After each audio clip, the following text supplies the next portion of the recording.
গোটা বিশ্বের মানুষ আমার নবীর প্রেমে ভালোবাসায় মাতোয়ারা। আপনি ইংল্যান্ডের ব্রিটিশ মিউজিয়ামে যদি কখনো ঢুকেন, দেখবেন ইংল্যান্ডের ব্রিটিশ মিউজিয়ামের এন্ট্রান্সেই সাদা পাথরের ফলকে লেখা, as a father, as a teacher, as a law giver, as a law maker, as a reformer of the society, Muhammad is the superman of the world. বাবা হিসেবে, নেতা হিসেবে, সমাজ সংস্কারক হিসেবে মুহাম্মদ হচ্ছে এই পৃথিবীর একজন সুপারম্যান। ও যুবক ভাইরা, সুপারম্যানের টি শার্ট গেঞ্জি লাগালে সুপারম্যান হওয়া যায় না, সুপারম্যানের ট্যাটু লাগালে সুপারম্যান হওয়া যায় না, সুপারম্যানের স্টিকার লাগালে সুপারম্যান হওয়া যায় না। সুপারম্যান হতে হলে বিশ্বনবীর অনুসারী হওয়া লাগে। চিল্লায় বলেন ঠিক কিনা? এটা কি কোনো মুসলিম দেশের জাদুঘরে, মিউজিয়ামে লেখা, নাকি খ্রিস্টানদের জাদুঘরে? আসেন এবার বৌদ্ধ ধর্মে ঢুকি। বৌদ্ধদের বর্তমান বিশ্বের সবচেয়ে বড় ধর্মীয় নেতার নাম দালাই লামা, তিব্বতের ধর্মীয় গুরু। তিনি একটা ইন্টারন্যাশনাল কনফারেন্সে বলেছেন, the last messenger of Muslim community, মুসলিম বিশ্বের সর্বশেষ নবী তিনি সাধারণ কোনো মানব নন, তিনি অবিসংবাদিত মানব হয়ে পৃথিবীতে এসেছেন। এটা কোনো মুসলমানের কমেন্ট নাকি বৌদ্ধদের কমেন্ট? সুবহানাল্লাহ কইতে মন চায় না? এবার আসেন খ্রিস্টানরা আবার কি বলে। মাইকেল এইচ হার্ট একটা বই লিখেছেন, বইটার নাম হচ্ছে দি 100, a ranking of the most influential personality in the world। পৃথিবী কাঁপানো 100 জন মনীষীর জীবনী তিনি সেখানে এনেছেন।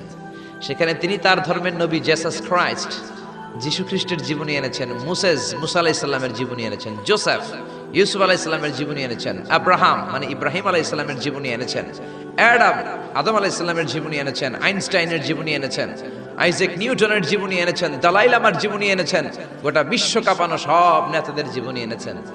কিন্তু তিনি খ্রিস্টান হয়েও সর্বপ্রথমে র্যাঙ্কিং এ যাকে 1 নম্বরে রেখেছেন তিনি হচ্ছেন আমার নবী, আপনার নবী, পেয়ারা নবী, বিশ্ব নবী মুহাম্মদুর রাসূলুল্লাহ সাল্লাল্লাহু আলাইহি সাল্লামের নাম।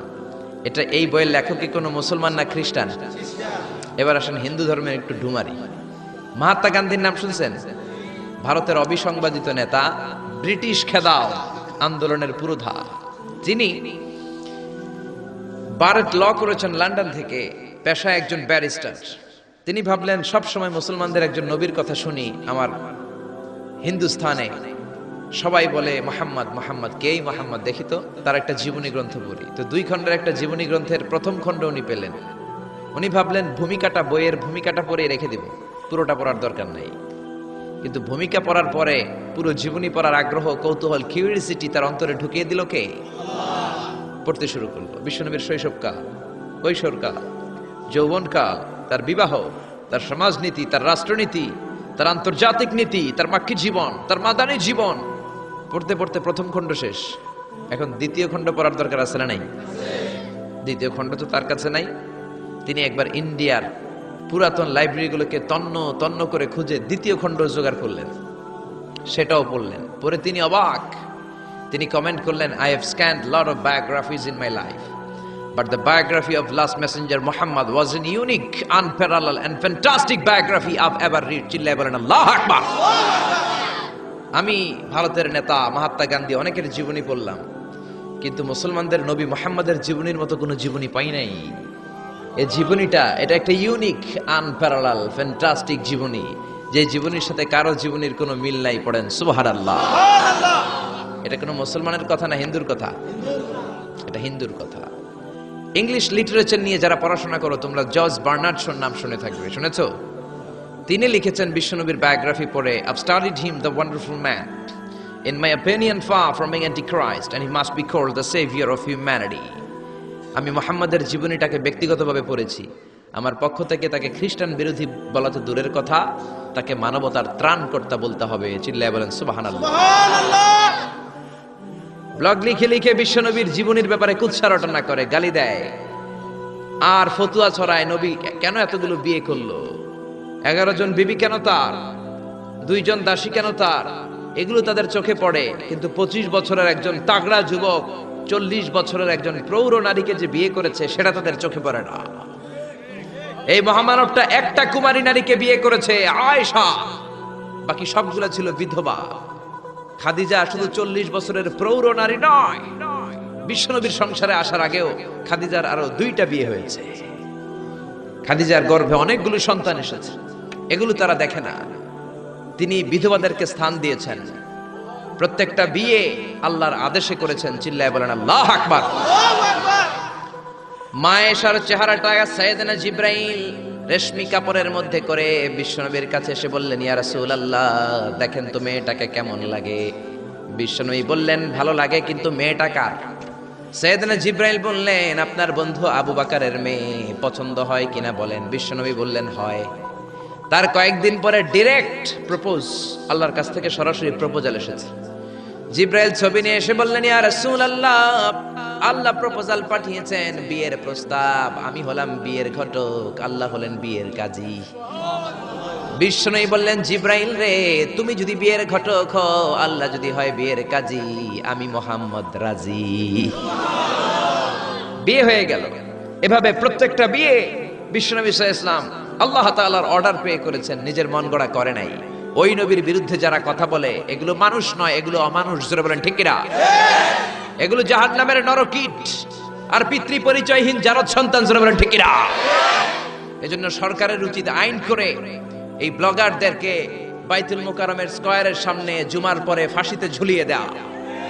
আমার নবীর বিরুদ্ধে যারা কথা বলবে তাদের ঠাঁই বাংলার জমিনে হতে পারে না। এজন্য এই ব্লগার আর নাস্তিকগুলোর বিরুদ্ধে আমাদেরকে এক থাকতে হবে। বিশ্বনবীরে গালি দেয়া হবে, মুসলমান ঘরে বসে থাকবে, সে মুমিন নয়, সে মুনাফিক। আসুন আমরা মহাবিশ্বের মহাবিশ্বয় মহাগ্রন্থ আল কোরআন থেকে কথা শুনি। যেই কোরআনের মধ্যে কোনো ভুল নাই, আছে? সন্দেহ নাই, আছে? সংশয় নাই, আছে? পৃথিবীর কোনো ধর্মগ্রন্থকে মুখস্থ করা যায় না, কিন্তু কোরআনকে করা যায়। এটা কোরআনের মুআজিজা। কোন ধর্মগ্রন্থ অবিকৃত অবস্থায় নেই। They already distorted their scripture. তাওরাত, জাবুর আল্লাহ নাজিল করেছেন হিব্রু ভাষায়। বলেন তো কোন ভাষায়? আরবিতে এটাকে বলে আল-লুগা আল-ইব্রানিয়া। ইব্রানি ভাষায় নাজিল করেছেন। ইনজিলকে আল্লাহ তাআলা নাজিল করেছেন সুরিয়ানি ভাষায়। আর এই কোরআনকে আল্লাহ তাআলা নাজিল করেছেন কোন ভাষায়?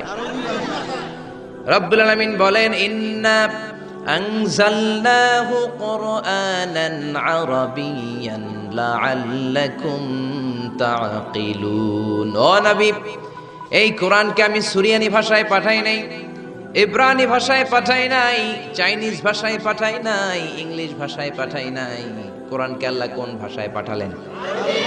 এজন্য আরবি শিখতে রাজি আছেন তো? ছেলে মেয়েদেরকে কোরআনের ভাষা শিখাবেন। কোরআনের ভাষা আরবি ভাষা। কোরআনের ভাষা শিখলে ফ্যামিলিটারে বরকতময় করে দিবে কে? আল্লাহ। আবার এই কোরআনটাকে রব্বুল আলামিন বিশ্ব নবীর জীবনে সবচাইতে দামি মুআজিজা করে পাঠালেন। মুআজিজা মানে হচ্ছে মিরাকেল। মিরাকেল মানে হচ্ছে অলৌকিক বিষয়। সব নবীকে আল্লাহ মিরাকেল দেন। নবী তার এলাকার লোকদেরকে এই মিরাকেল দেখান। এই মিরাকেল দেখিয়ে দেখিয়ে নবী তাদেরকে ঈমানদার বানান। সব নবীকে মিরাকেল দেয় কে? মিরাকেল। আবার মিরাকেল আক্কেল একটা কি যেন আছে, ওইটা না, অলৌকিক বিষয় যেটা নবী দেখান এলাকার মধ্যে। বিশ্ব নবীকে আল্লাহ এরকম অনেক মিরাকেলস দিয়েছেন, অলৌকিক বিষয় দিয়েছেন। বিশ্ব নবী আঙ্গুল দিয়ে চাঁদের মধ্যে ইশারা করেছেন, চাঁদ ভেঙে দুই ভাগ হয়েছে। কোন ঠিক কিনা? এটা অলৌকিক বিষয় না? আপনি আমি পারবো? পৃথিবীর কোন আল্লাহর ওলি পারবে? কিন্তু বিশ্বনবী পেরেছেন। চিল্লায় বলেন ঠিক কিনা? এরকম হাজার হাজার মুআজিজা রব্বুল আলামিন বিশ্বনবীকে দান করেছেন। কিন্তু হাজার মুআজিজার মধ্য থেকে বিশ্বনবীর জীবনে সবচাইতে দামি মুআজিজার নাম হলো কোরআন। কি নাম? চিল্লায় বলেন কি নাম? এই কোরআন হচ্ছে জীবিত মুআজিজা, a live miracle in the story of last messenger. সব নবীকে এরকম আল্লাহ মিরাকেল দিয়েছেন, অলৌকিক বিষয়। দাউদ আলাইহিস সালামের মিরাকেল মুআজিজা আছে না নাই? ওয়া আলান্না লাহুল হাদীদ।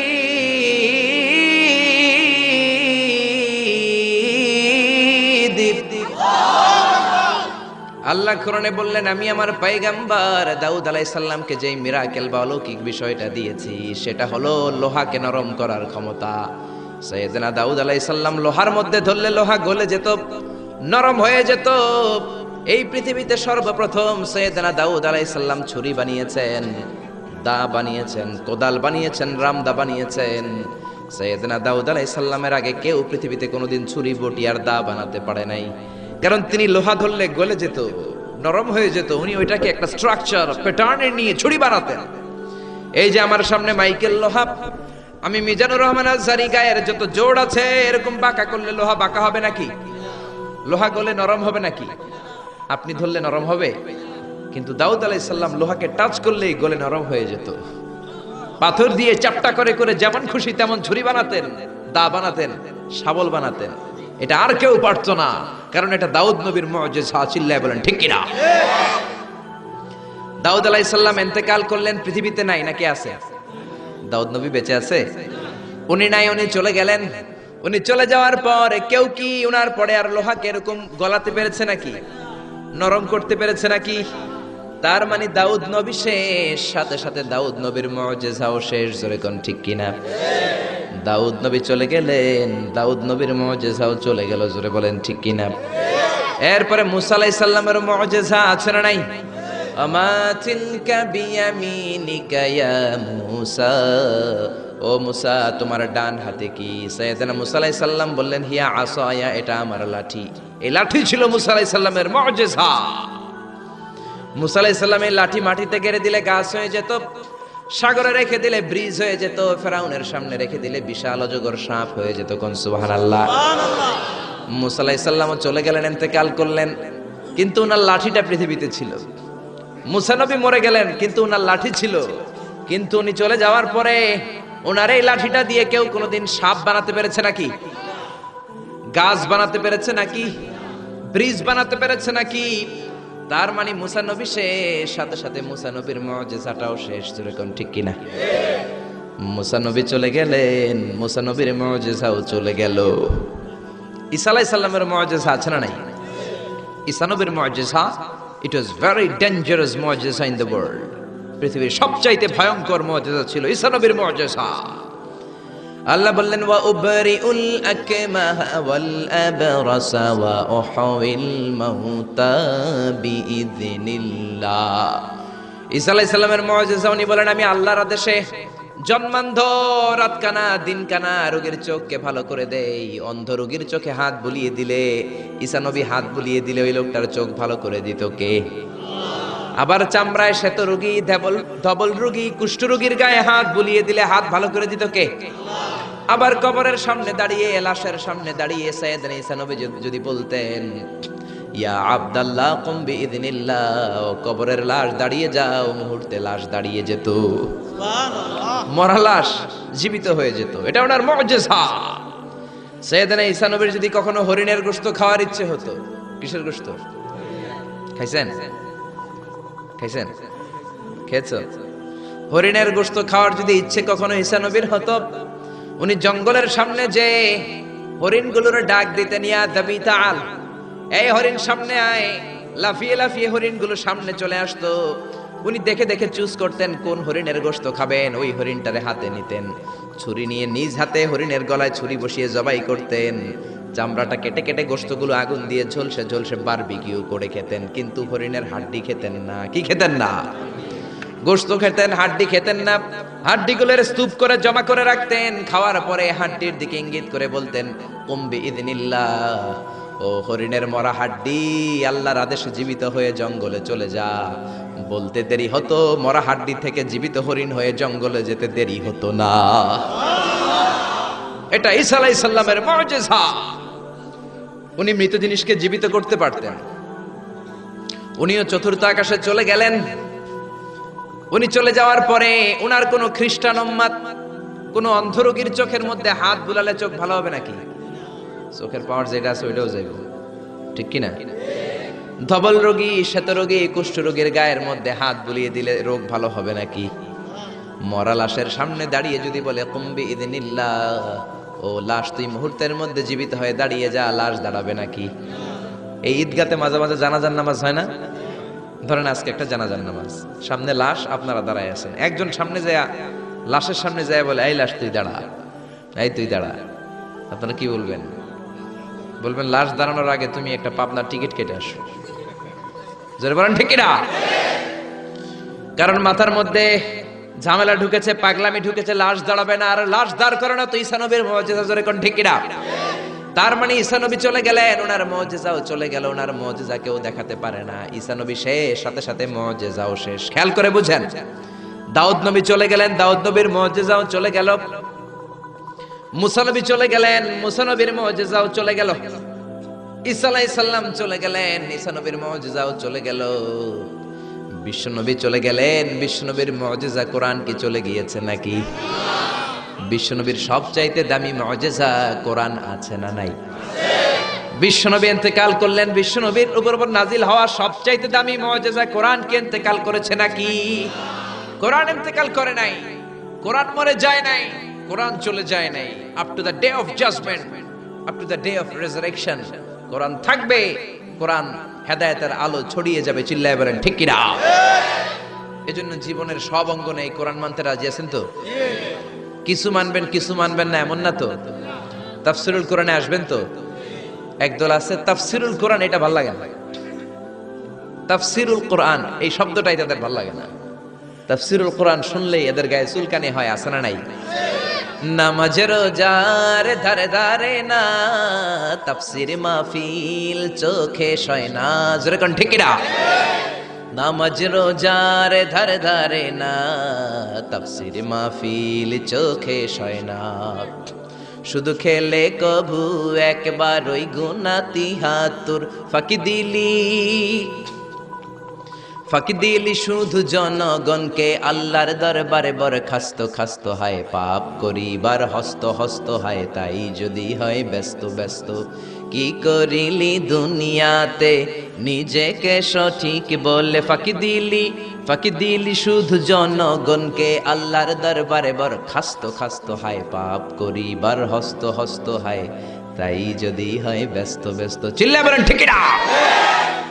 তাফসির মাহফিল ভাল লাগে না, গায়ে চুলকানি হয়, কিন্তু তাফসির দিয়ে যে এদেশে কত খেদমত হয়েছে, কত কাফির মুসলমান হয়েছে, কত নাস্তিক আস্তিক হয়েছে, তার কোনো ঠিক নাই। জোরে কোন ঠিক কিনা? এদেশের একজন মুফাসসির আছে যার হাতে হাত রেখে হাজার হাজার অমুসলিম ইসলাম ধর্ম গ্রহণ করেছে। জোরে বলেন ঠিক কিনা? জেলখানাতে বন্দী। এখন জেলখানা বানানো হয় চোর বাটপারের জন্য। কার জন্য? এখন চোর বাটপার দেশের বাইরে, জেলের বাইরে, আর মুফাসসিরে কোরআন জেলখানার ভিতরে। চিল্লায় বলেন ঠিক কিনা?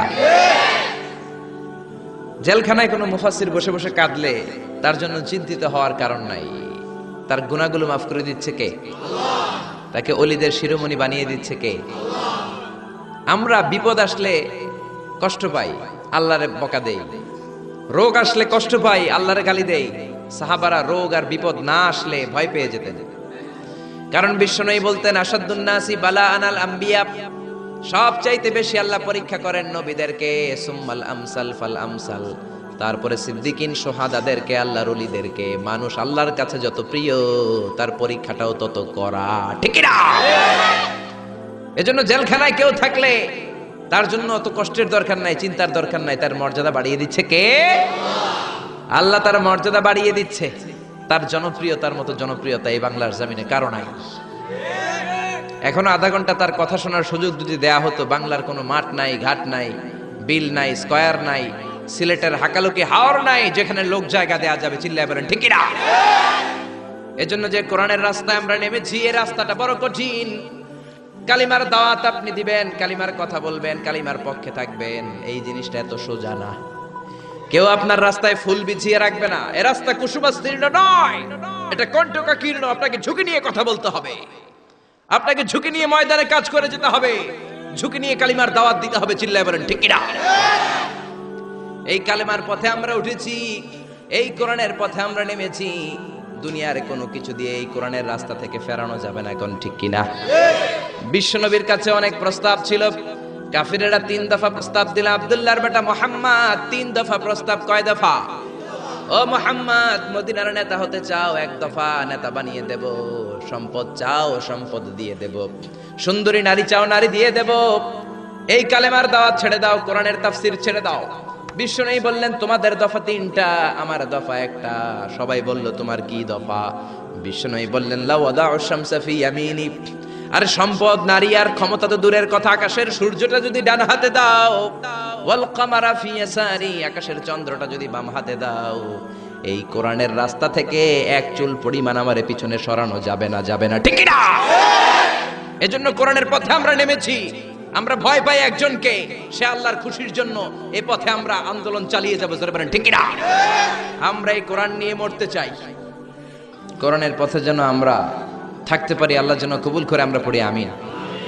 আসুন সেই কোরআন থেকে আমরা কথা শুনি, সরাসরি কোরআন থেকে তাফসীর শুনি। রাজি আছেন তো? কষ্ট হচ্ছে না তো? মন খারাপ করে দিলাম না তো? এই মুফাসসিরে কোরআনের কথা শুনলে সবার মন খারাপ হয়ে যায়।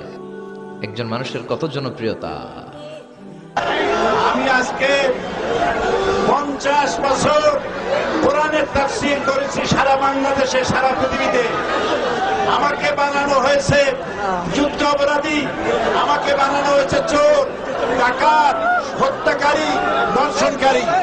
আমি আল্লাহর নামে কসম করে বলছি, আল্লাহ তোমার ইজ্জতের কসম, তোমার সম্মানের কসম, 1971 সনের এক ফোঁটা পানি বা কাদা আমার গায়ে লাগে নাই, লাগে নাই, লাগে নাই।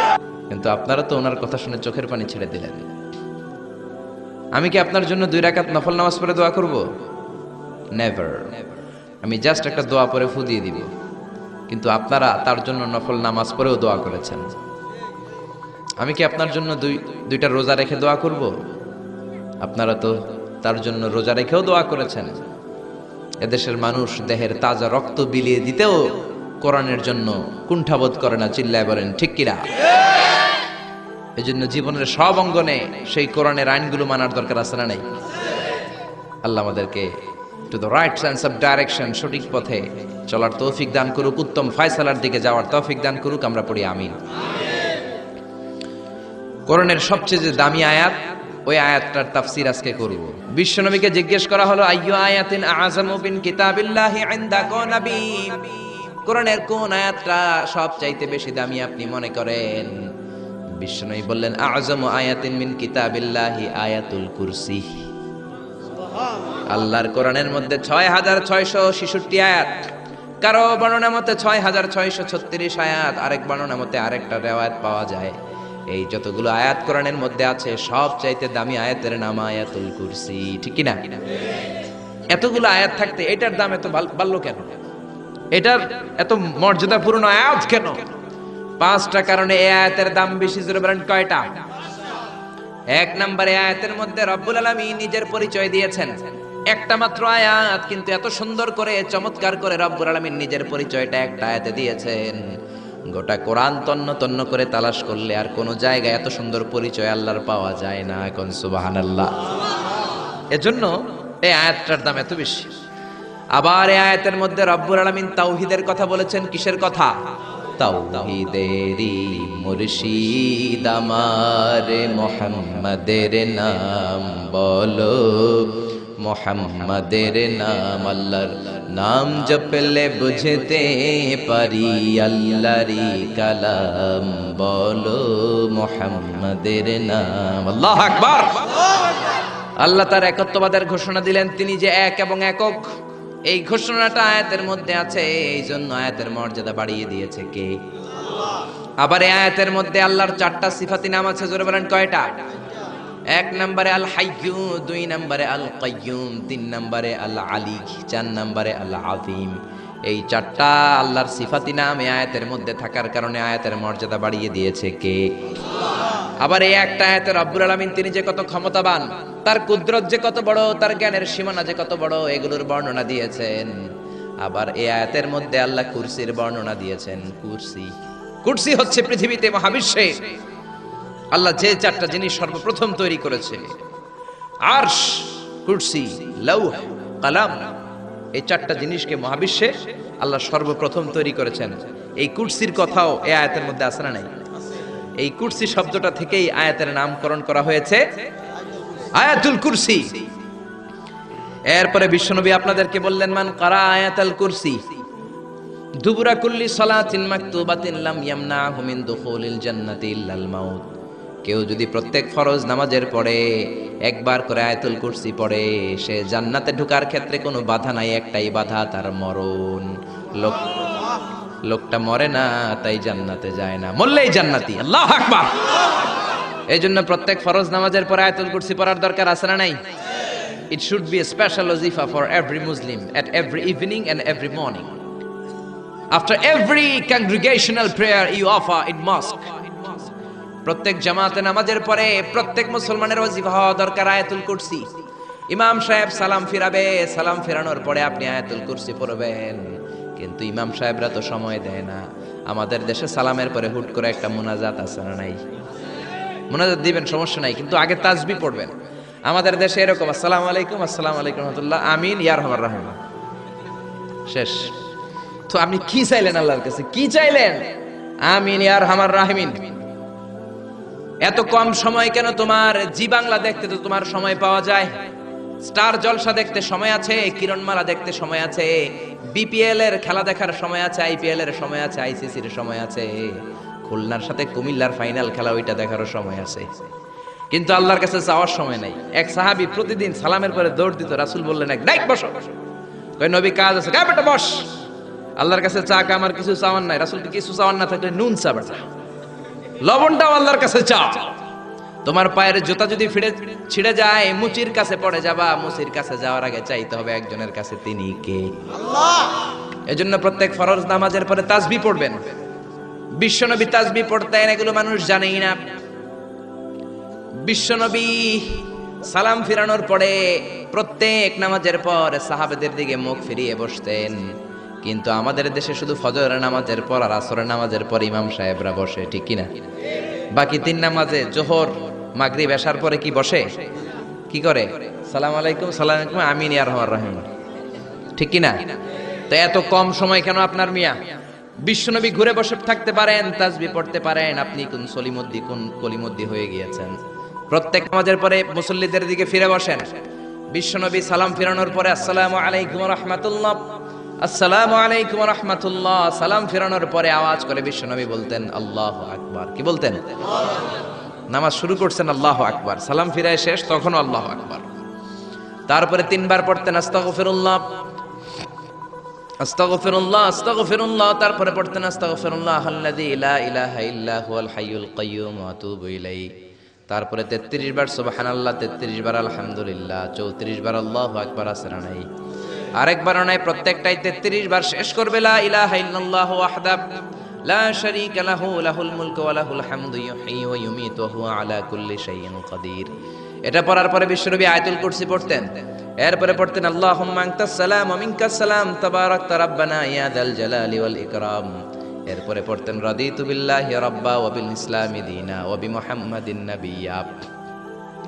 তারপরে বলতেন আল্লাহুম্মা লা মানি'a লিমা আ'তাইতা ওয়া লা মু'তিয়া লিমা মান'আতা ওয়া লা ইয়ানফা'ু যাল জাদ্দি মিনকাল জাদ। এরপরে পড়তেন আল্লাহুম্মা ইয়া মুকাল্লিবাল কুলুবি সাব্বিত কুলুবানা আলা দীনিক, আল্লাহুম্মা ইয়া মুসাররিফাল কুলুবি সাররিফ কুলুবানা আলা তাআতিক। এরকম কত দোয়া যে বিশ্বনবী পড়তেন। তারপরে যদি আপনার মুনাজাত করতে মনে চায় মুনাজাত করেন, অথবা আপনি যে দোয়াটা করেছেন সেটাই যদি যথেষ্ট মনে করেন ওই দোয়াটাই করেন, সমস্যা নাই। কিন্তু সালাম আলাইকুম, সালাম আলাইকুম, আমিন, ইয়া আরহামার রাহিমিন এটা করবেন আর